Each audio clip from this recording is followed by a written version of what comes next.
Continuamos con el siguiente panel y sus integrantes. Panel, la Universal. Le damos la bienvenida a nuestros integrantes del siguiente panel y el doctor Gustavo Bolívar se incorporará en unos minutos, pues viene viajando por tierra, pero en contados minutos estará con nosotros. Muy buenas tardes, muchas gracias a Naturgas y a Abel por invitarnos a este foro, a este panel tan importante. Gracias a nuestros panelistas por haber aceptado la invitación. Nos dicen que Gustavo Bolívar de pronto se incorpora, esperemos que sí. Y este panel se denomina La otra cara de la luna, desafíos de la pobreza energética. Como lo dice el título, vamos a hablar de qué hacer, cómo hacer para que los más vulnerables tengan acceso a la energía. Y vamos a escuchar a personas que saben mucho del tema, que nos van seguramente a ilustrar con su experiencia y conocimientos. Me acompañan Carlos Cortés, quien es el coordinador regional para América Latina de IGU, que es la Unión Internacional del Gas. Ricardo Ávila, analista senior del Tiempo. María Lorena Gutiérrez, presidenta del Grupo Aval, y Mónica Contreras, presidenta de TGI. A pesar de que la tradición indica que debemos comenzar con las mujeres, acá nos pusimos de acuerdo para que primero habláramos como de la parte doctrinal, académica, y después la parte empresarial. Entonces, vamos a romper un poco ese protocolo de no darle la palabra primero a las damas.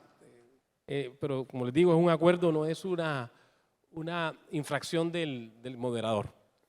Quiero comenzar entonces con Carlos Cortés, como les dije, en su rol de la Unión Internacional del Gas. Me gustaría que nos contaras desde el punto de vista de tu experiencia y lo que manejan ustedes, qué estrategias consideran fundamentales para que la industria del gas contribuya a mitigar la pobreza energética en la región, considerando que hay que buscar una manera de garantizarle acceso asequible y sostenible, sobre todo a los más vulnerables. ¿Qué nos cuentas, Carlos? Bueno, Nicolás, muy buenas tardes, gracias por tu pregunta y antes que eso, gracias a Naturgas y a Arpel, no solo por haberme invitado una vez más a participar de este tremendo evento, sino que por la sorprendente convocatoria que ellos tienen año a año. Cada vez se van superando por Naturgas, que es el organizador que me ha invitado y que me suele invitar a estas reuniones, se supera año a año no solamente con la convocatoria, sino que con el nivel de las discusiones y con el debate que acá se genera. El tema de la pobreza energética es quizás el menos sexy de la discusión energética en los tiempos que corren.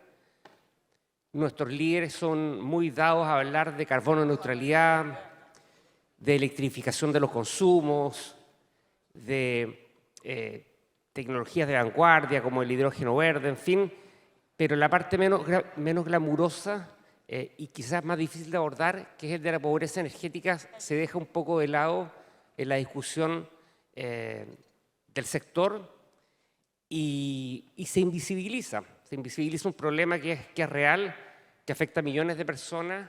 En Latinoamérica y el Caribe, más de un 1/3% de la población vive bajo de la línea de la pobreza y tiene que lidiar con estas carencias en su día a día. Bueno, son de tal envergadura los desafíos que la humanidad enfrenta, que para abordarlos las Naciones Unidas definieron una agenda de objetivos de desarrollo sostenible. Y dentro de estos 15 objetivos de desarrollo sostenible, el número 7 es el que establece el acceso a energía limpia y a precios competitivos, precios justos. Eso nos lleva justamente a hacernos cargo del tema de la pobreza energética e introduce las dimensiones del bienestar más global de las personas. Entonces, cuando hablamos de pobreza energética, Hablamos de contaminación del aire, de aislamiento térmico de las viviendas, de la confiabilidad de los servicios energéticos y de la calidad de los combustibles. Son todos aspectos que influyen en el bienestar energético de las personas y tienen que ser abordados también por las políticas públicas. En ese sentido, el gas natural tiene un rol que jugar, sobre todo en la medida en que es un combustible que en algunos países de la región está disponible y está disponible de manera abundante. No nos olvidemos que la región de Latinoamérica y el Caribe no solamente ha tenido muy malas performances de crecimiento en los últimos años, sino que esto han ido en declive y además con muy malas perspectivas para el presente y el próximo año. Y eso implica que los grandes bolsones de pobreza que hay en la región lamentablemente van a mantenerse y por lo tanto los gobiernos están llamados a implementar políticas que sean audaces, creativas y que puedan apoyar a mejorar la calidad de vida de los habitantes y la productividad de la región, de los diversos países.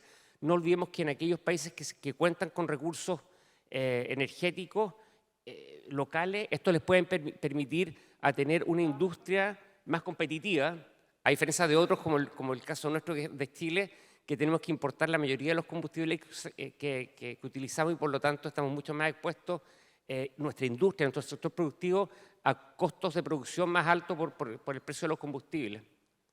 Y por lo mismo, hay aspectos que tienen que estar muy presentes en la discusión. Me voy a detener solamente en uno de ellos, que tiene que ver con la pobreza energética y que pocas veces se comenta, y es el de la contaminación del aire, la calidad del aire.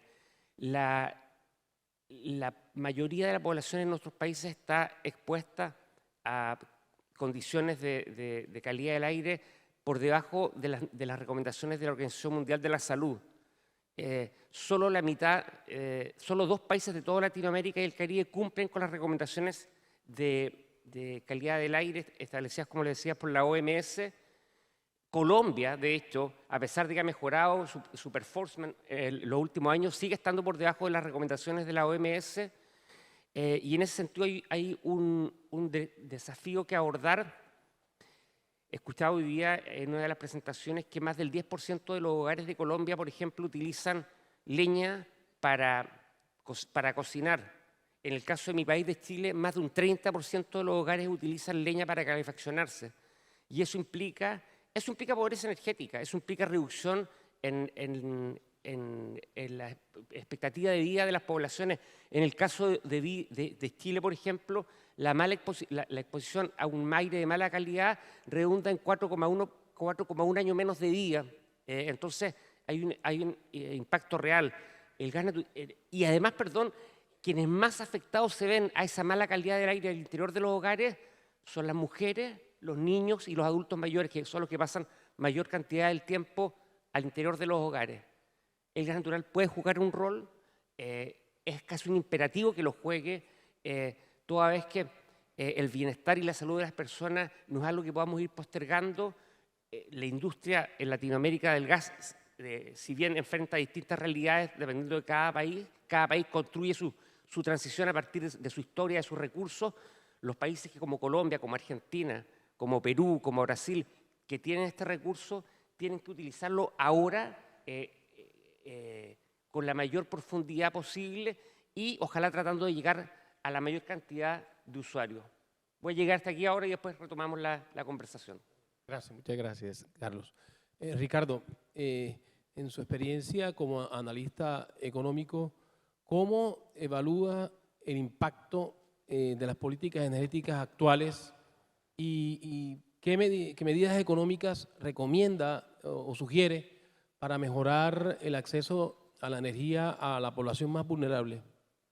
Muchas gracias, Nicolás. En primer lugar, un agradecimiento a Naturgas por la invitación y en especial a Luz Estela, muy complacido de estar aquí. No, efectivamente, cuando uno mira las estadísticas, mira los datos con respecto a Colombia, vale la pena poner los la realidad en contexto. El consumo promedio, medido en kilovatios hora de cada colombiano, es, dependiendo de las diferentes fuentes, alrededor de 1.250 kilovatios hora. Ese consumo promedio por habitante en el caso de un país como España es cerca de 3.300. Para mostrar la brecha que nos separa de economías que ya entran en el grado desarrolladas, pero que no necesariamente son las que encabezan los rankings de mayores ingresos en el mundo.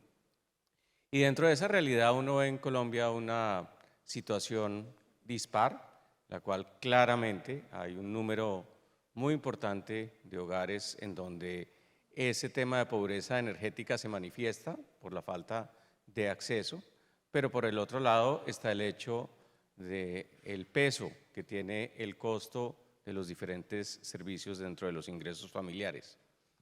Y esto es importante, ¿por qué? Porque cuando uno examina las soluciones, indudablemente tiene que referirse a la situación de las economías.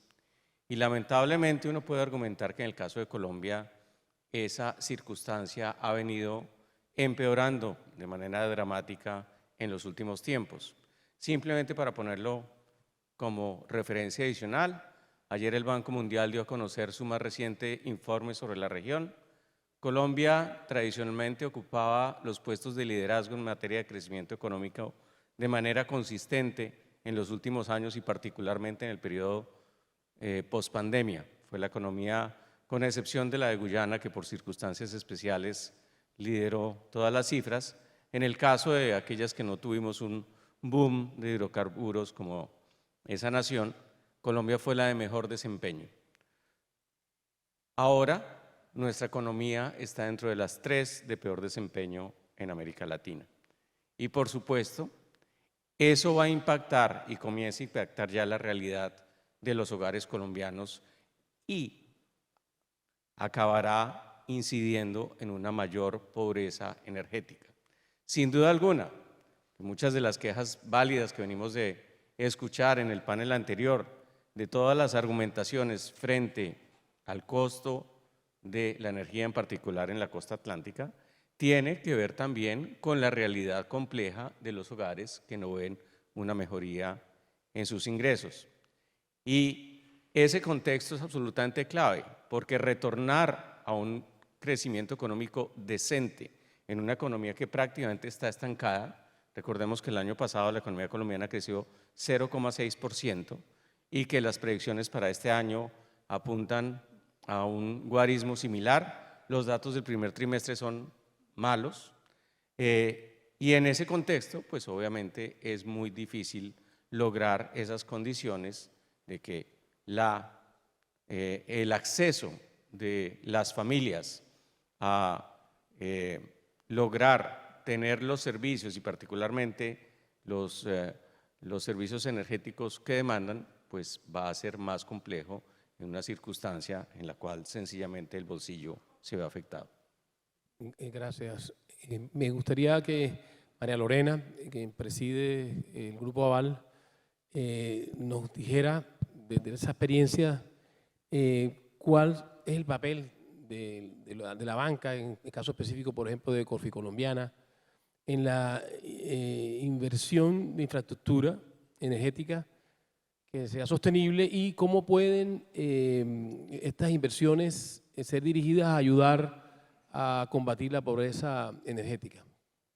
Bueno, muy buenas tardes para todos. Gracias a Luz Estela y a Naturgas por la invitación. Un saludo, Nicolás, y a todos los compañeros del panel. Antes de hablar de inversión y de el índice de pobreza multidimensional de pobreza energética, quisiera mencionar el comentario de Ricardo. Esto lo teníamos ensayado.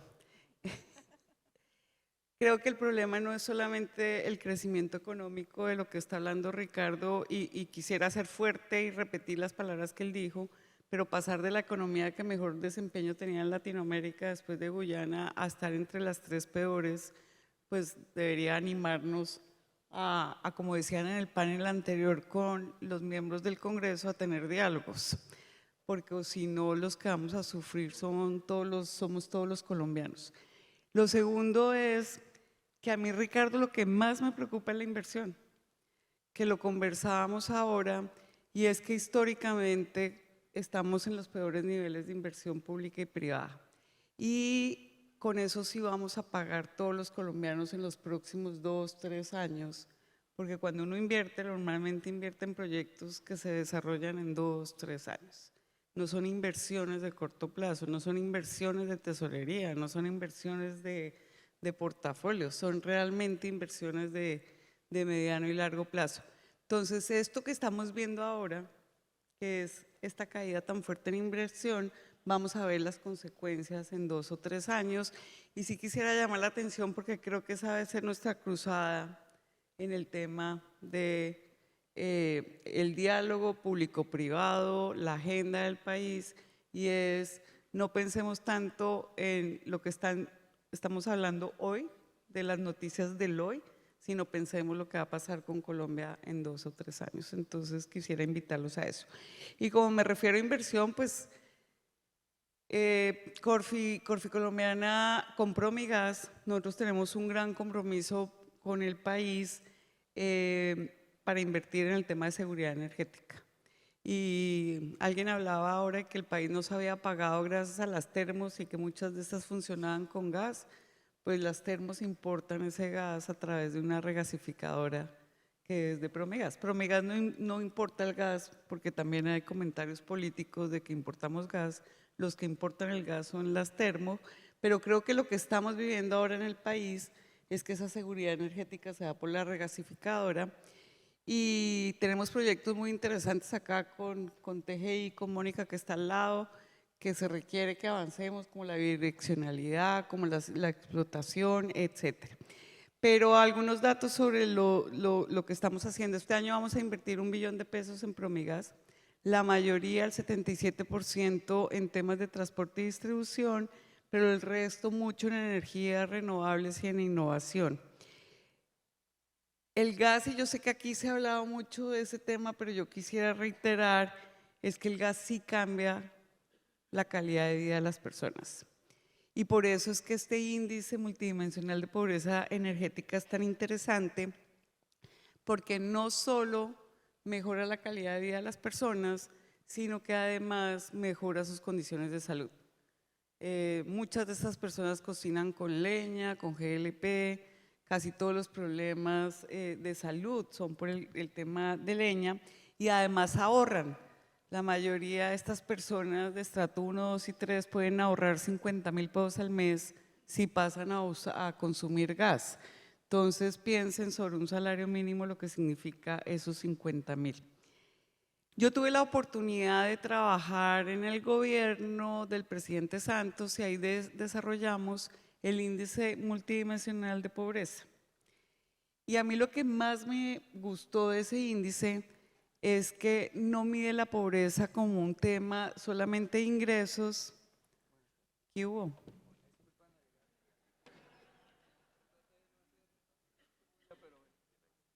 Pero lo doy la bienvenida. Estaba hablando del índice de pobreza multidimensional.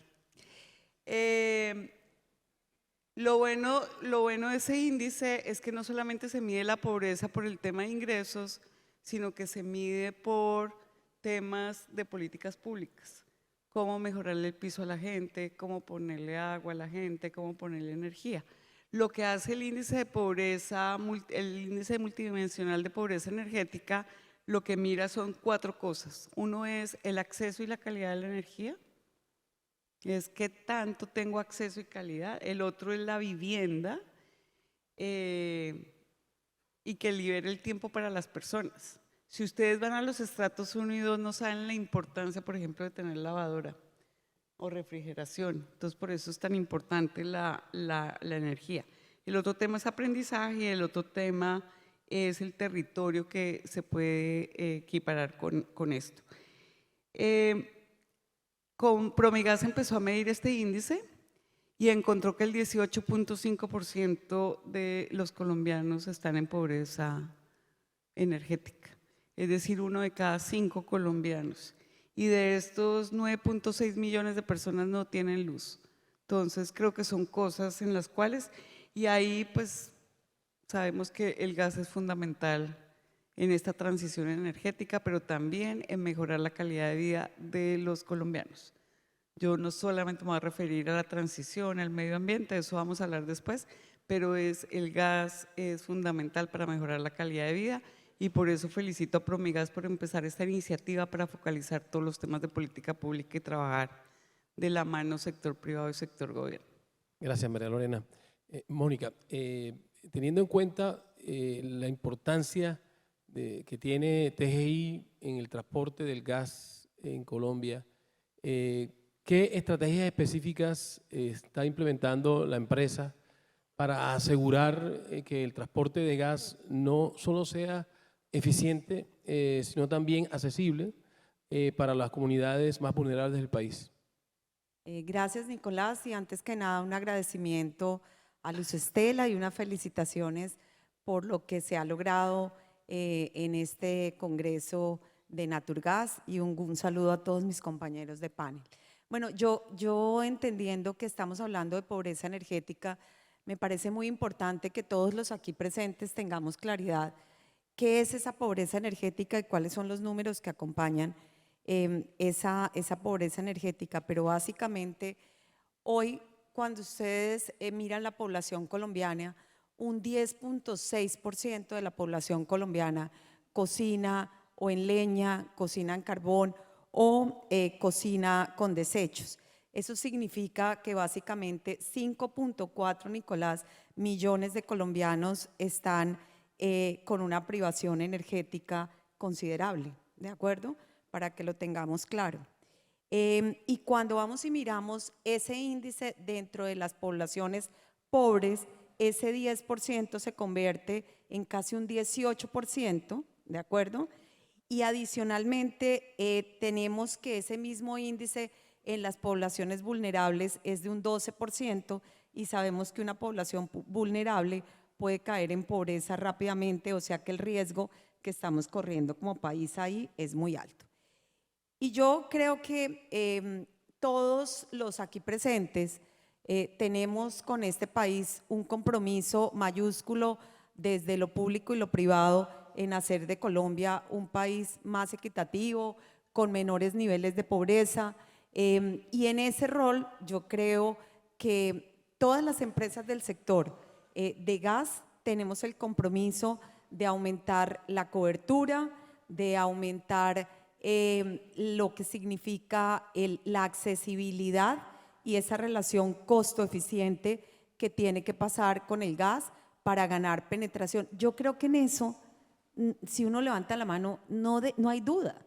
Ese es como el sentido, el propósito y lo que colocamos en nuestras visiones. En el caso de TGI hablamos todos los días que queremos transformar vidas con energía sostenible y competitiva, colocando el gas en el centro de esta conversación, porque somos conscientes que cada vez que hacemos una conexión de gas en el país se mejora de manera sustantiva la vida, por lo general, de una mujer que está detrás de una estufa de leña, y no solamente en María L.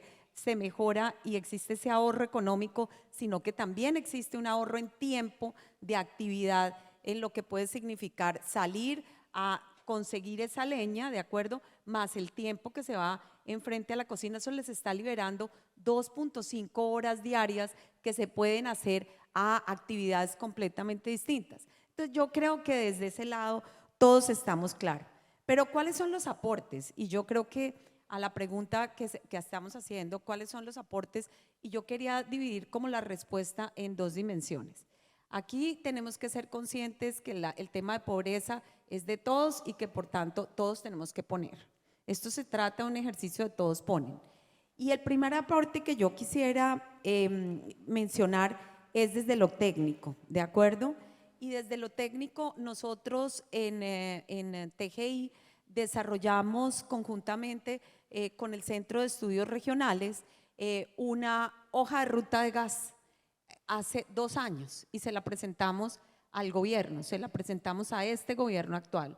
En esa hoja de ruta de gas habían 22 recomendaciones que se tenían que acoger para que definitivamente pudiéramos avanzar en disminuir los temas de pobreza energética. Pero el punto más relevante del cual se hablaba es que definitivamente no podemos ganar la penetración y la cobertura sin tener certeza de la oferta.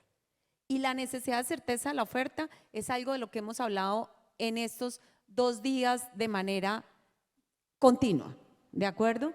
Y yo también le quiero decir una cosa, no podemos como Colombia creer que los únicos proyectos para acercar gas al país tienen que estar en cabeza de Ecopetrol con todo el respeto que Ecopetrol se merece. ¿De acuerdo? Porque es que como que todos nos sentimos muy contentos porque ya Ecopetrol está diciendo lo que nos va a colocar. Y yo creo que aquí tenemos que ser conscientes que definitivamente al país no le conviene que Ecopetrol pretenda hacerlo todo. Y ese punto lo quiero dejar como muy claro. Nos interesa que en este ejercicio todos podamos participar y Ecopetrol no lo tiene por qué hacer todo, ¿de acuerdo? Y ese punto es importante. Entonces, certeza sobre la oferta es tener claridad de cómo está el balance energético y en el balance energético, bien lo decía María Lorena, Colombia ha venido importando, el gas ha sido sustantivo en este momento con el tema del fenómeno del Niño, ¿de acuerdo? Pero nosotros necesitamos generar el respaldo en el país para que muchos colombianos tengan la certeza y muchas industrias que se puedan mover a gas sin problema de oferta. Y eso también es un ejercicio de descarbonización. Entonces, hoy tenemos la posibilidad de avanzar en disminuir pobreza energética colocando al gas, que es accesible, que es sustentable, que tenemos reservas internas y colocando una buena balanza para nosotros poder transitar con un energético limpio. Primer punto. Entonces, yo sí quiero como hacer esa mención. El otro tema que también me parece importante, que está de manos del gobierno y aprovechando que llegó Gustavo acá al tema, me parece súper relevante que entendamos que además de que Ecopetrol no lo tiene que hacer todo, también tenemos que buscar acabar con las asimetrías que tiene este mercado. Necesitamos reglas simétricas para todos los operadores que estamos, ¿de acuerdo? Nosotros desde el punto de vista de lo que ha sido el transporte de gas, hemos hablado de buscar una simetría con Promigas, por ejemplo, que puede estar en el segmento de la distribución y nosotros no estamos. Hoy en día lo hacemos a través de Vanti, cerca de cada una de la infraestructura por donde va pasando Promigas o por donde va pasando TGI, tenemos comunidades que en muchos de los casos no las tenemos conectadas. Desde TGI no lo podemos hacer, lo hacemos a través de un distribuidor. Pero ahí existe una simetría que uno pudiera pensar que si esa simetría se elimina, pudiera haber una ventaja competitiva para ganar con la penetración de gas. Y por último es desde lo social. Yo creo que en lo social hemos hablado de miles de proyectos que todos aquí hacemos. Entonces nosotros realmente tenemos proyectos de gasificación rural, de eso puedo hablarles más adelante, pero en lo social tenemos muchos temas y no quisiera brincarme el tema de pobreza energética sin pensar en el Pacífico colombiano. Hemos hablado en este foro, en estos 2 días, de la costa norte del país, pero el Pacífico colombiano es un territorio que realmente tiene altísimos niveles de pobreza energética.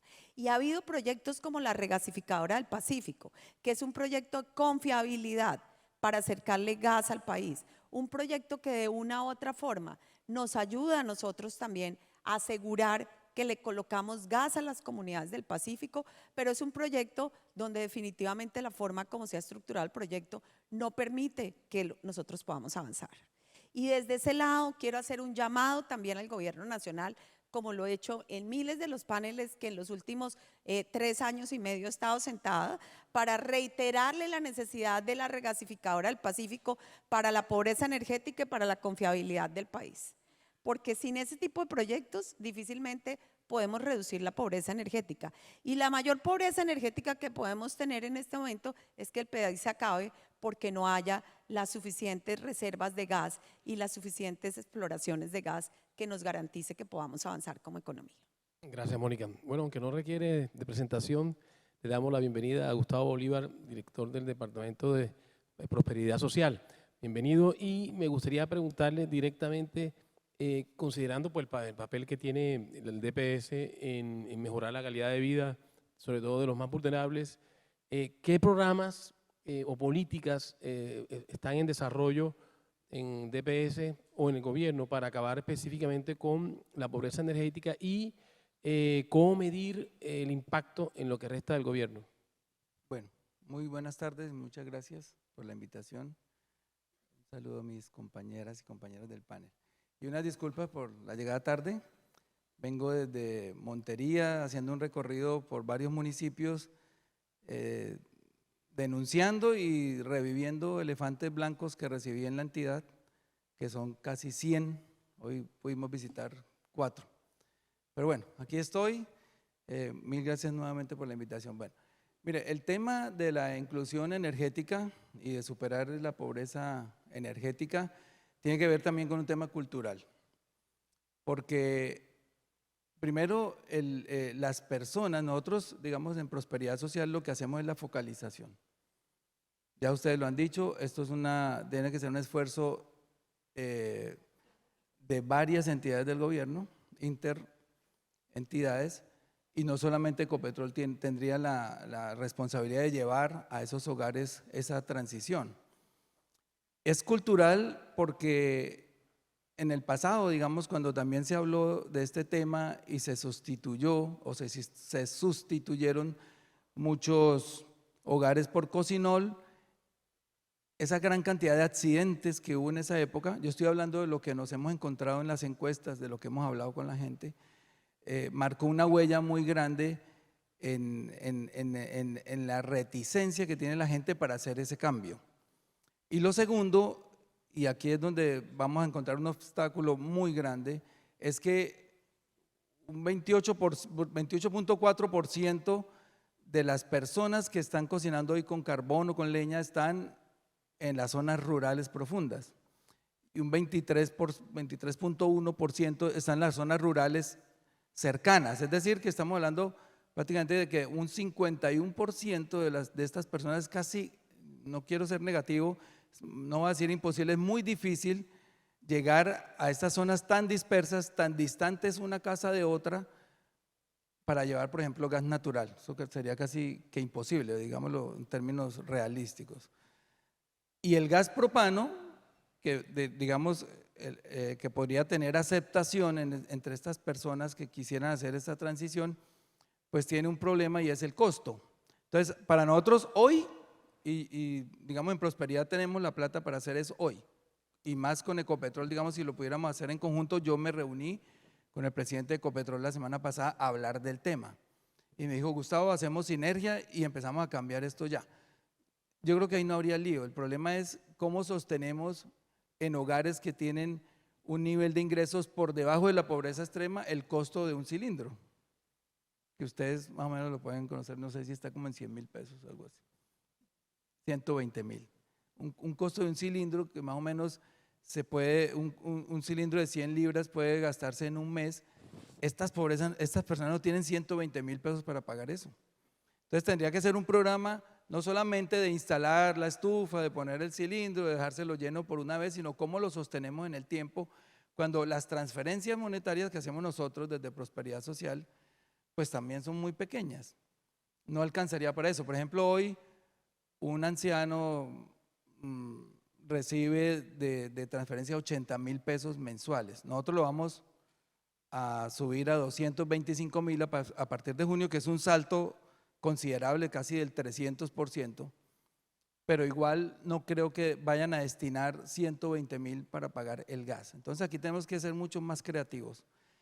Estas familias que están hoy en pobreza extrema definitivamente están condenadas, eso es una pregunta para el panel, están condenadas toda la vida a cocinar y a enfermarse y a acarrear, porque es que esto también al sistema de salud, según algunos estudios que contratamos para elaborar el Plan Nacional de Desarrollo, nos dicen que las enfermedades que se desarrollan a partir de cocinar con leña le pueden costar al país hasta 3 billones de pesos al año. Y en términos de vida y de productividad, pues muchísimo más, porque estamos hablando de que a estas personas se les acorta la vida, porque están prácticamente contaminando sus pulmones. Entonces, yo pienso que esto más que venir a dar anuncios y hacer compromisos para de repente ganar alguna anuencia del público, ahí es que nos tenemos que sentar a diseñar una política para eliminar esa brecha energética, sobre todo en los hogares, realista.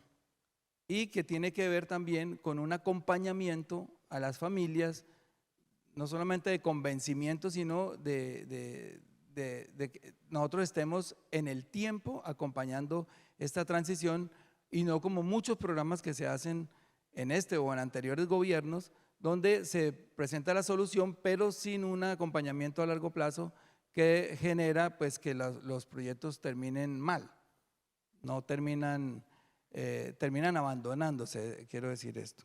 Así que pues nosotros seguiremos armando este proyecto en conjunto no solamente con Ecopetrol, con el presidente, sino también aquí hay que incluir al Ministerio de Agricultura, al Ministerio de Energía, para ver cómo, por lo menos en este gobierno, y eso es un mandato del Plan Nacional de Desarrollo, podemos disminuir esta brecha energética entre un 20 y un 30%. No, sería mentiras decir que vamos a llegar al 100% de esos hogares, porque la dispersión de estos hogares es gigante. De repente en la Colombia profunda puede haber, entre una casa y otra puede haber kilómetros de distancia, y esto en términos reales prácticamente es muy difícil de abordar. Yo lo dejaría ahí, porque las cifras pues que ya tú diste son esas. Hay más o menos un 10% de los colombianos inmersos en esta pobreza energética, 1.2 millones de hogares. Eso me parece que en pleno siglo XXI esto es una injusticia social que de una u otra manera tenemos que remediar. Muchas gracias. Muchas gracias, Gustavo. Carlos, en este tema de la transición energética, en donde tenemos tantas ventajas en general en América Latina, en recomendación de ustedes tanto al gobierno, a los gobiernos como al sector privado, ¿cuál debería ser ese enfoque prioritario de ambos sectores? Bueno, primero insistir en lo que tantas veces se ha repetido en esta conferencia, que aquí no hay un modelo de transición energética, sino que distintas transiciones energéticas dependiendo de la realidad y los recursos con que cuente cada país. Y en ese sentido es muy importante relevar el hecho de que no existe una bala de plata, un camino para cumplir las metas de carbono neutralidad, de descontaminación y de reducción de pobreza energética que los distintos países se han impuesto, sino que van a haber distintos caminos o vías que tienen que tratar de ser lo más eficientes, realistas y adecuadas a la realidad de cada país. Y es muy importante que esta tarea se aborde de una manera amplia y sistémica, que incorpore en el análisis los desafíos locales, ambientales y sociales y de seguridad que existen en cada uno de los países. Y me gusta siempre mucho volver sobre el trilema energético que nos plantea como modelo teórico el World Energy Council, que nos dice que cada país tiene que buscar un equilibrio, cada sistema energético, entre sostenibilidad medioambiental, entre seguridad, que es un eje que se ha puesto de relieve en los últimos años, pero también en accesibilidad. Y por accesibilidad entendemos como la costo-efectividad comparada de cada una de las alternativas energéticas. Y por lo tanto, no podemos darnos el lujo como países de abordar la transición energética al costo que sea. Cada país, creo yo, tiene que acometer estos desafíos sin incurrir en costos de una magnitud tal que en definitiva terminen provocando un detrimento en las condiciones de vida de la población o de las actividades productivas, que son al final del día los que generan el desarrollo de las naciones y aportan al bienestar de los ciudadanos. Creo, como lo he señalado anteriormente, que una mayor penetración del gas natural, especialmente en aquellos países de la región que cuentan con este recurso a precio competitivo, va a contribuir a avanzar en las metas de reducción de emisiones globales, pero también a mejorar los indicadores de contaminantes locales. pero no nos creamos tampoco la princesa de la fiesta. Somos una buena alternativa, pero también hay otra. La pobreza energética es de tal magnitud que no vamos a resolver todos los problemas con gas natural, por ejemplo, y hay que ser conscientes de aquello. Cuando está de por medio la vida de la población, el GLP, por ejemplo, también puede ser una muy buena opción complementaria. Y la electrificación de los consumos, en la medida que se den las condiciones, también lo puede ser.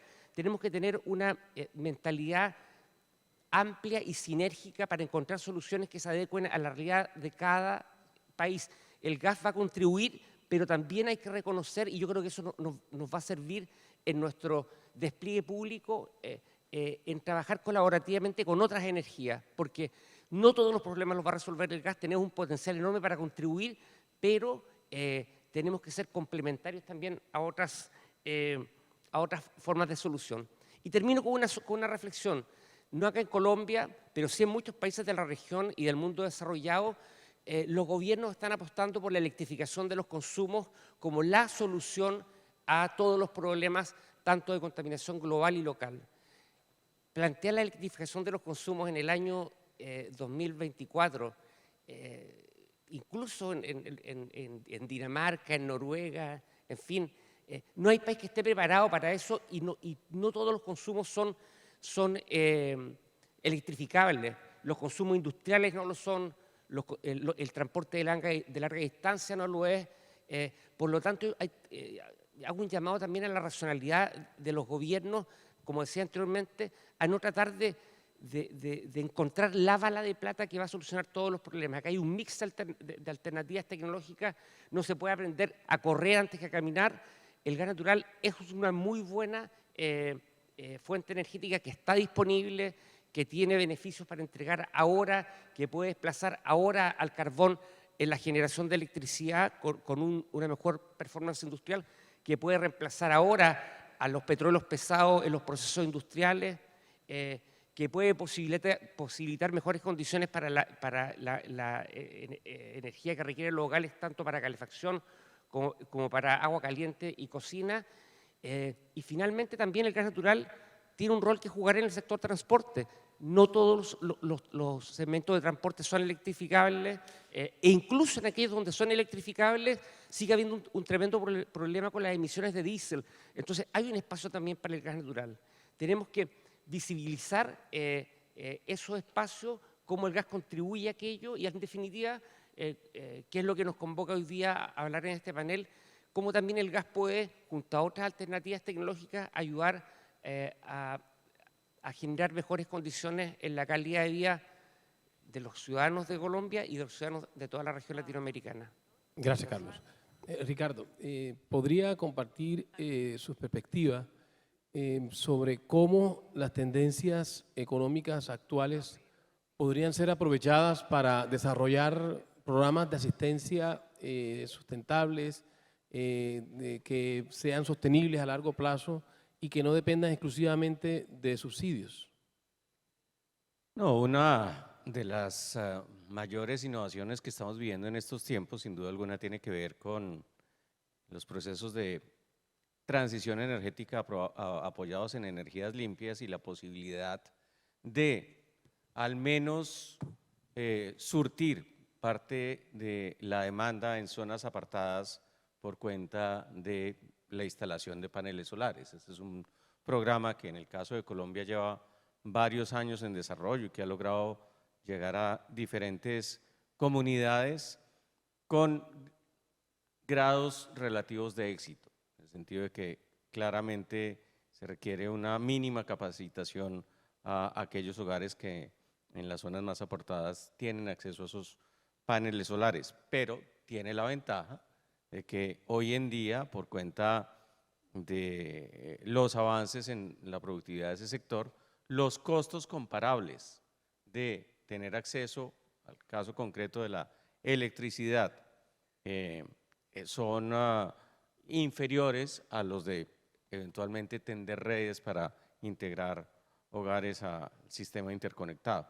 Eso es una posibilidad que se abre, que va a estar presente, que muy probablemente en el futuro lleve a que sea con un costo con tendencia a la baja y que permitirá disminuir el número de hogares que en Colombia no tienen acceso a ninguna fuente limpia o, como es el caso del gas natural, pues el combustible que va a ser absolutamente clave para llevar con éxito a feliz término la transición energética. Pero en último término, en lo que estamos de todas maneras es en el desafío de cómo dentro de estas tendencias económicas actuales, pues logremos tener unas dinámicas económicas que sostengan esa transición. ¿Por qué? Porque lo que está probado en el mundo es que la demanda de energía aumenta a un ritmo mucho más alto que el ritmo promedio de la economía.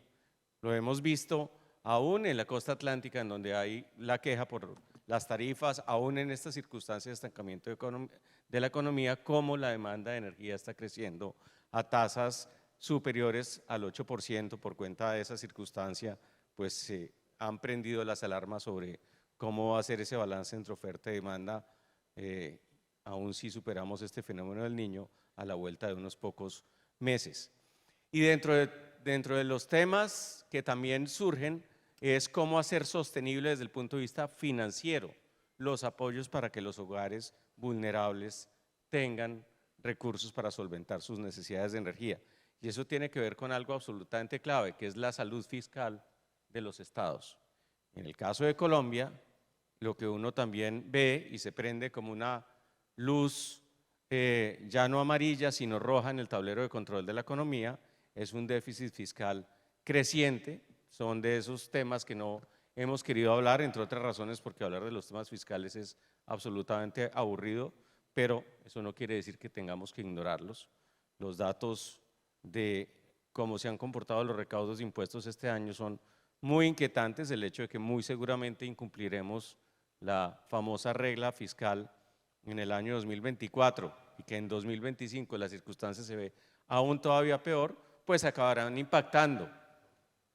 No solo crearán una especie de círculo vicioso sobre el comportamiento de la economía, sino acabarán impactando la posibilidad de que entidades del gobierno, como el Departamento de la Prosperidad Social, tenga los recursos suficientes para llevar a cabo sus programas. De manera que esos son elementos que nosotros tenemos que tener en cuenta cuando miramos esas tendencias económicas. Muchas gracias. María Lorena, en la experiencia Colombiana y ahora como presidenta del Grupo Aval, ¿cómo valoran ustedes las posibilidades de las microfinanzas y el microcrédito para empoderar a los hogares en situación de pobreza energética? Y ¿cómo se hace para que puedan acceder a soluciones energéticas renovables y eficientes con la ayuda de la banca? Bueno, antes de hablar de microfinanzas y microcrédito, porque es para otro sector de la población, quiero referirme a la Colombia profunda de la que hablaba Gustavo, porque desde el año pasado tenemos la gran oportunidad de trabajar con el gobierno en la emisión Guajira, que fue una iniciativa del gobierno con el Grupo Aval, con Promigas y con Corficolombiana. Y yo creo que eso ha dejado muchos aprendizajes. Y solo quiero darles unos datos porque oyéndolo a usted, Gustavo, pensé que realmente es diferente cuando uno va a esa Colombia profunda a hacer cosas a cuando lo hace, digamos, en las zonas urbanizadas. El índice de pobreza multidimensional en Manaure es del 86.7 y en Uribia es el 92.2. Es el país con mayor índice de pobreza. Solo el 15% de la gente tiene agua en Manaure y solo el 1% tiene agua en Uribia. Y solamente tiene energía el 24%. Entonces les estoy diciendo, ya que estamos hablando de índices de pobreza, tanto multidimensional como energética, creo que La Guajira es un gran reto. Y por eso nos metimos a trabajar con el gobierno del presidente Petro, y aquí está el presidente Promigas, que ha sido quien me está acompañando en esta lucha, Y una de las cosas que siempre he aprendido es que en Colombia regulamos como si todos fuéramos iguales. Da lo mismo sacar una regulación para Bogotá que para Uribia. No hemos podido comprar los paneles solares porque los subsidios son como si fueran para Bogotá y no para Uribia o para las comunidades de Uribia. Entonces yo creo que lo que tenemos, ya Juan Manuel ha hablado mucho con el ministro y estoy segura que vamos a lograrlo, pero para poder pedir esos paneles solares, para que las comunidades Wayuu tengan agua y energía en Uribia, pues necesitamos que todos nos movamos en conjunto. Entonces, por eso me metí por eso, porque allá no funcionan las microfinanzas ni el microcrédito, porque les estoy dando los índices de pobreza que tienen estas personas. Lo que tenemos que hacer es mejorarles la calidad de vida, bajar la mortalidad y buscar negocios para que ellos sean sostenibles en el largo plazo. Entonces, ahí, como dicen en la costa, ahí no pega lo de la microfinanza. Pero pasando al tema de microfinanzas,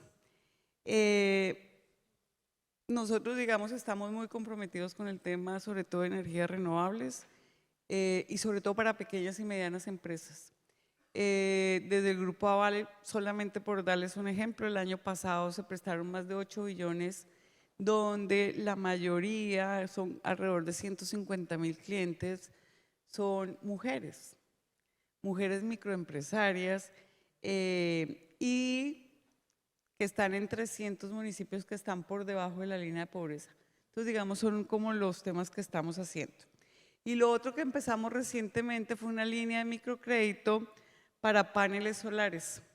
Por aquí había alguien que estaba en Naturgas tomando fotos y me dijo que para Barranquilla, ahora que vi al gobernador por ahí, quería montar unas líneas de microcrédito para que la gente pudiera montar paneles solares, digamos, y se están haciendo unas tasas con subsidio y con plazo extendido. Pero el programa más bonito que me parece a mí se llama Brilla. Espero que algunos lo vean, sobre todo en la costa acá, cuando vayan por ahí van a ver el programa Brilla. Brilla es un programa de microcrédito que ofrecen las distribuidoras de Promigas a sus clientes. La mayoría, el 95% son de estrato 1 y 2, son personas que sacamos del crédito del gota a gota y las personas van pagando su crédito a través de la factura de gas.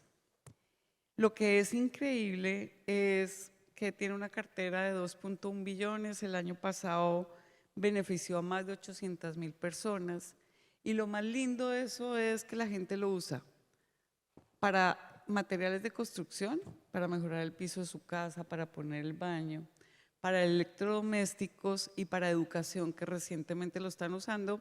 Y bueno, muchos para moto, que a mí no me gustan, pero muchos para moto, pero es parte de, digamos, de esto. Entonces, creo que eso es. Yo creo que uno tiene que buscar tanto las políticas públicas como la regulación, como los sistemas de financiamiento de acuerdo a las regiones en Colombia.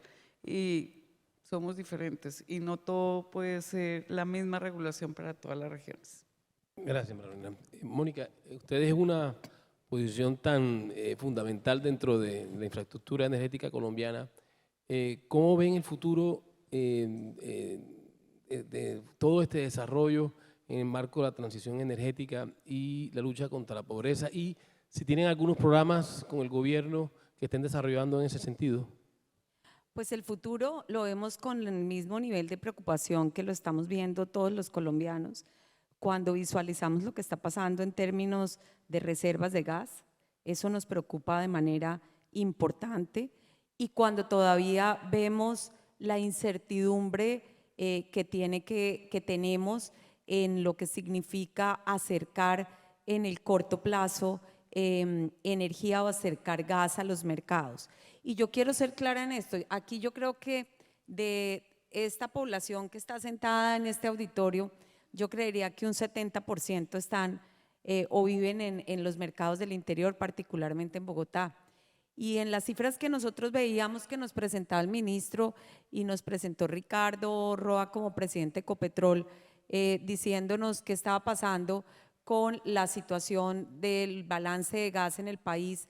Yo les quiero decir que el balance de gas en el interior del país, o sea, en la ciudad de Bogotá, tiene una situación completamente distinta al balance de gas nacional y eso nos tiene muy preocupados porque tendremos déficit de gas para el interior del país de 80 millones de pies cúbicos día al cierre del 2025 y no es suficiente con que nosotros importemos o traigamos si desde el punto de vista de la regulación no estamos listos para poder avanzar en lo que significa transportar ese gas hacia los mercados que lo necesitan.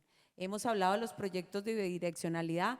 En este niño, 65 millones de pies cúbicos han corrido por la bidireccionalidad que se tiene hoy de Promigas y TGI. La ampliación que necesita Promigas necesita que el regulador tome medidas para que ellos puedan hacer la ampliación y poder tener el restante gas al interior del país. Entonces necesitamos acelerar el proyecto de la bidireccionalidad y proyectos que son súper importantes para lo que significa la inversión y poder tener una confianza energética con el gas de una manera distinta. Entonces, ese es como el primer punto. El gasoducto que tiene TGI es un gasoducto de conexión que realmente es una infraestructura espectacular porque conecta todas las fuentes de Ballena Barrancas, que es toda la fuente de la costa que ustedes han visto en estos días con el mercado del interior, pero lógicamente nosotros también necesitamos entender ese gas cuando llega, bien sea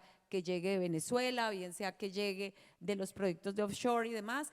Para nosotros también hoy tenemos capacidad de poder transportar en el gasoducto lo que realmente se está diciendo que se va a traer en el corto plazo, pero tener certeza de la oferta para entender las ampliaciones que hay que hacer en ese gasoducto es sustantivo. Entonces, esos son temas que tenemos como que profundizar un poquito más de los buenos anuncios que nos dan para entender con matemáticas y con números esto qué significa en términos de tiempos y de inversión. Ese es como un llamado. Pero el país tiene ese gasoducto y ese gasoducto está de TGI, su operación y mantenimiento es perfecto y en este momento un gasoducto que teníamos una ocupación del 30-35 con el niño está operándonos al 70%. Eso es bien importante que lo tengamos claro. Eso habla un poco de lo que es la infraestructura. ¿Qué estamos haciendo? Y ahí creo que es importante, Gustavo, que decía, ¿será que nos tenemos que conformar con la pobreza energética de tantas comunidades? Yo creo que acercar innovación es importante. Mire que nosotros estamos haciendo proyectos súper relevantes con biogás, ¿cierto? Y son proyectos en esa Colombia profunda, en Páez, Boyacá y en Puerto Boyacá, en donde de una u otra forma lo que estamos haciendo es produciendo biogás y fertilizantes orgánicos en zonas rurales utilizando biodigestores, ¿de acuerdo? Y esos biodigestores, por ejemplo, el proyecto que tenemos en Puerto Boyacá, estamos acercando gas a una escuela donde estamos teniendo el beneficio del biogás con 60 estudiantes de esa escuela, que es muy importante, y ya estamos corriendo otro proyecto con los biodigestores también en Páez, Boyacá, que es básicamente para las familias, en donde lo que estamos usando son los residuos orgánicos que tiene la misma familia en su consumo diario, de acuerdo, en las viviendas y en los cultivos, y estamos ayudando. Ahí el punto, Gustavo, es entender esos biodigestores, masificarlos, ¿qué significa? ¿Cuál es el costo de un biodigestor? Pero tecnologías hay. Y creo que en la medida que se empiezan a pilotear y que todas las empresas estamos colocando proyectos de biogás y biomasa y entendiendo la vocación agrícola de este país, pues realmente ahí hay una oportunidad también de acercar gas donde las conexiones de gas natural no son viables. ¿De acuerdo? Y creo que eso es importante que lo tengamos y que sepan que desde el lado de lo que es la industria se están desarrollando proyectos en esa dimensión. Yo quiero también mencionar que nosotros venimos trabajando de manera conjunta con el gobierno en los proyectos de gasificación rural. También lo hacemos no solamente desde TGI, sino todas las empresas del gremio. Hoy en día en gasificación rural tenemos aproximadamente 1.300 familias que venimos trabajando. Nuestra meta al 2027 es llegar a 15.000 familias, acercando a través de aportes todo lo que significa poderles llevar una conexión. Y también desde el lado de todo lo que significa obras por impuestos, venimos trabajando muy fuerte en proyectos de gasificación rural, al igual que el Fondo Especial Cuota de Fomento, donde con una inversión de aproximadamente 3.000 millones también estamos trabajando en proyectos de gasificación. Entonces, mi conclusión es, yo puedo dar un ejemplo, pero estoy seguro que cada uno tiene miles de ejemplos. Apostarle a las energías limpias, así como hablaba Ricardo de paneles solares, proyectos de biogás y demás, yo creo que es compromiso de todos, pero ahora tenemos que, al tiempo que vamos transformándonos en ese pedazo de oportunidades que tenemos que asegurar que lo que es el core de el energético, gas natural, para suplir las necesidades core del país, está disponible, tenemos la confiabilidad y tiene el nivel de costo-eficiencia que requerimos. Qué bueno traer gas importado, qué bueno si logramos un gas de Venezuela, pero que sea costo eficiente, ¿sí? Porque si no, en ese ejercicio no hicimos nada, ¿de acuerdo? Entonces, qué bueno conseguir gas de Venezuela costo eficiente, porque si nos va a salir al mismo precio que lo puedo traer por SPEC, pues yo pregunto, ¿qué ganamos? ¿Sí? Entonces, creo que esos son temas que tenemos que mirar un poquito más allá de los anuncios. Muchas gracias, Mónica. Gustavo, considerando la importancia del enfoque multidimensional en la lucha contra la pobreza, ¿tienen ustedes en el DPS algunos programas e indicadores también que nos puedan indicar que si hay algunos ajustes que se puedan hacer en los programas sociales que ustedes van a emprender? Bueno, gracias. Antes quisiera referirme a dos cosas que han dicho mis contertulias. Una sobre la pobreza en La Guajira. Lamentablemente, este episodio de los carrotanques nubló lo que el gobierno está haciendo en La Guajira, porque se fue el presidente de la República a comienzos de años con todos sus ministros a hacer unos compromisos en La Guajira que se han venido cumpliendo, más lento de lo que uno quisiera. Yo nunca había sido empleado público hasta ahora, hace un mes, y lo que siento es que hay un estado totalmente paquidérmico, difícil de empujar, difícil de mover, pero que bueno, vamos a tener ese reto y lo vamos a lograr. Pero ya se están haciendo cosas, por ejemplo, en el tema de la mortalidad infantil, en el primer trimestre del año pasado hubo 12 niños muertos y este ya hubo 3, o sea, logramos disminuir un 70% esa mortalidad y seguramente vamos con las comunidades energéticas y otra cantidad de proyectos que se están ejecutando a tratar de acercar a un ideal de pobreza digna a todas estas personas que de verdad están, no sabe uno cómo viven realmente, porque es una pobreza totalmente extrema. Y en lo que concierne a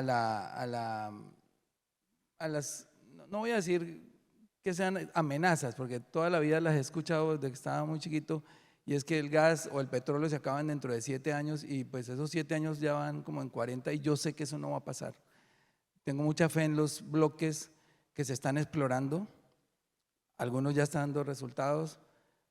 Tuvimos la decepción de los bloques que se estaban explorando offshore, porque teníamos la esperanza de que hubiera unas grandes reservas ahí, pero todavía quedan otros bloques que estoy seguro van a dar resultados, pero la solución no solamente podría estar dentro de Colombia, yo no sé qué habló porque venía en el carro el presidente de Ecopetrol, pero sí tengo conocimiento porque fui a visitarlos de la cantidad de gas que se está perdiendo en Venezuela. No solamente es un problema energético, sino también de cambio climático en el mundo. Un discurso que se ha venido desestimando por parte de muchos negacionistas del cambio climático.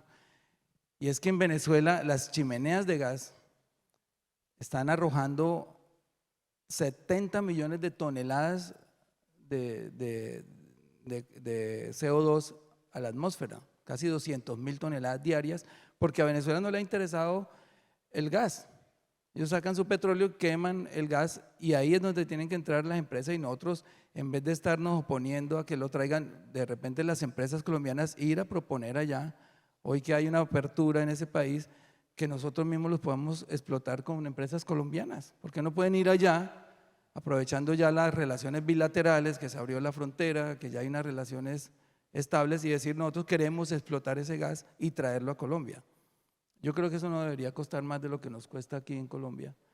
Y yo estoy seguro que la solución está ahí, es que hay demasiado gas, demasiado gas. Casi que el gas que se quema en Venezuela es 3 veces lo que nosotros estamos explotando hoy aquí en Colombia. Se va a la atmósfera y se pierde, y puede ser Venezuela hoy uno de los países más contaminantes en el mundo por esta situación. Bueno, ya en nuestra pregunta, que ya nos queda casi… Sí, nos quedan apenas 6 minutos, de manera pues que no vamos a poder hacer la tercera ronda, pero sí me gustaría que cada uno en 2 minutos nos deje un mensaje de cómo podríamos unir los esfuerzos, los empresarios, la sociedad civil y el gobierno para hacer una transición energética lógica, sensata y justa. Entonces, continúo yo con los 2 minutos. Sí. Bueno, listo. Usted lo ha dicho, en la pregunta dio la respuesta. Es una alianza del empresariado colombiano, de los sectores energéticos, de la banca y del gobierno. Esa es la solución. Tenemos que unirnos como país. Aquí no, si nosotros le quitáramos la ideología a las soluciones, seguramente las encontraríamos más rápido. Porque entonces no, que es que este de derecha piensa esto, que este de izquierda piensa esto. No, yo creo que los estudios están hechos. Nosotros sabemos qué es lo que está haciendo falta en el tema de la conducción de los gasoductos. Hay una solución que ustedes ya han venido explorando, que es convertir los oleoductos en gasoductos. Caño Limón Coveñas es un oleoducto que si lo construyéramos hoy, prácticamente el país no tendría dinero para construirlo. Está seco prácticamente ya Caño Limón. Si lo acercamos un poquito a Venezuela, podemos convertirlo en un gasoducto y traerlo hasta acá.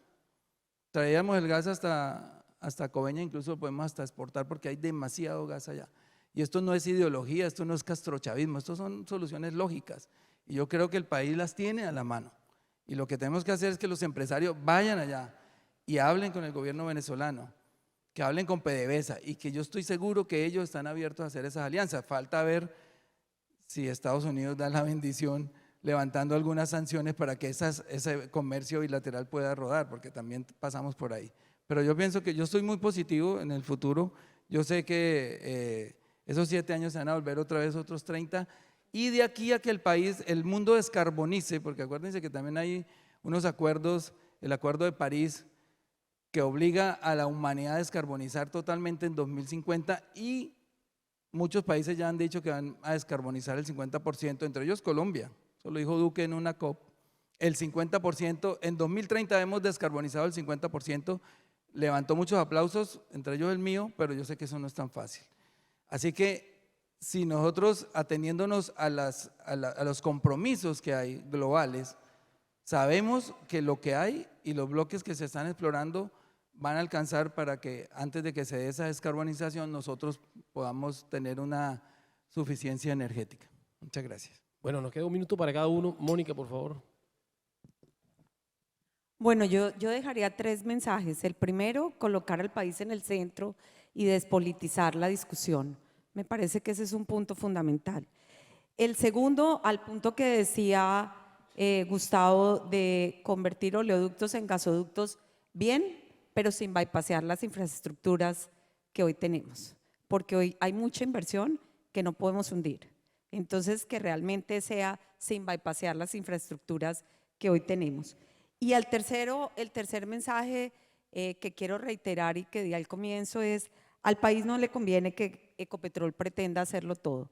Aquí necesitamos, como dicen por ahí, cada niño con su boleta, y en las boletas de cada niño hay muchas tareas por hacer en cada uno de los segmentos.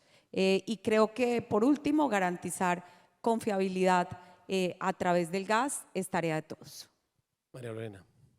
Bueno, 4 mensajes. El primero, el diálogo, la no polarización, y que nos necesitamos. Acá ni el sector privado puede solo, ni el sector público. Mover el sector público, como decía Gustavo, es bien difícil. Nos necesitamos para poder ejecutar. 2, tratar de bajar a la incertidumbre. Estamos en un tema de muchos mensajes y mucha incertidumbre, ojalá pudiéramos.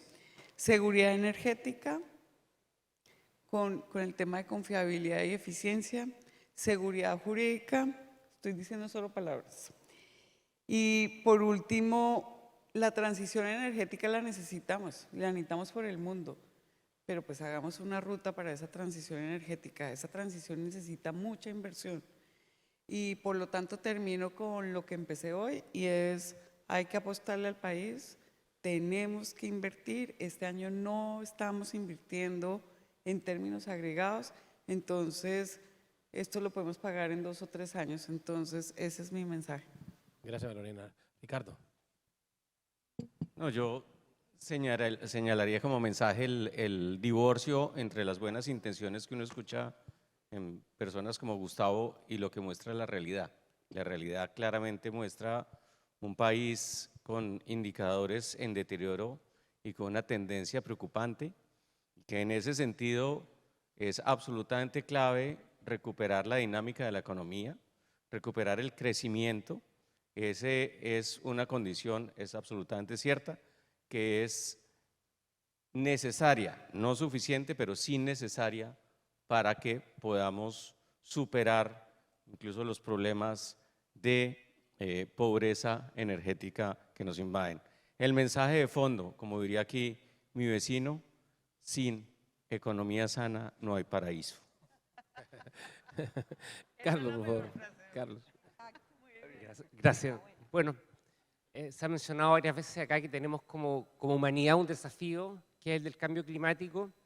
El gas natural aporta sin duda a alcanzar las metas que los distintos países nos hemos impuesto al año 2050, 2030 primero y 2050 después, pero no nos olvidemos que también hay desafíos locales que tienen que ver sobre todo con la calidad del aire que respiramos, y también el gas natural tiene un tremendo rol que jugar ahí. Un rol que en transiciones que cada país va a ir construyendo de acuerdo a su propia realidad, sus recursos, pero ojalá sin olvidar que se debe propender a matrices más limpias, a matrices más seguras. Cada país cuenta con recursos y debe invertir y seguir invirtiendo mucho en tener matrices que sean robustas desde el punto de vista de la seguridad. La historia reciente nos ha enseñado a que todo lo que se invierte en seguridad no es costo hundido, sino que es una inversión muy estratégica. Los gasoductos, los terminales de regasificación, las reservas subterráneas de gas van a aportar a aquello sin duda. Y finalmente la costo-efectividad. No construyamos transiciones energéticas más caras que las que podemos asumir como países. Cada país sabe hasta dónde puede pagar. No pretendamos ser los países más vanguardistas a cualquier costo. Al final esos costos los paga la población y el sector productivo de cada país. Aportemos desde nuestra industria a construir mejores transiciones energéticas, más sostenibles, más seguras y más costo efectivas. Eso. Muchísimas gracias, Mónica, María Lorena, Gustavo, Ricardo y Carlos. Gracias a Naturgas y muchas gracias a ustedes por su atención.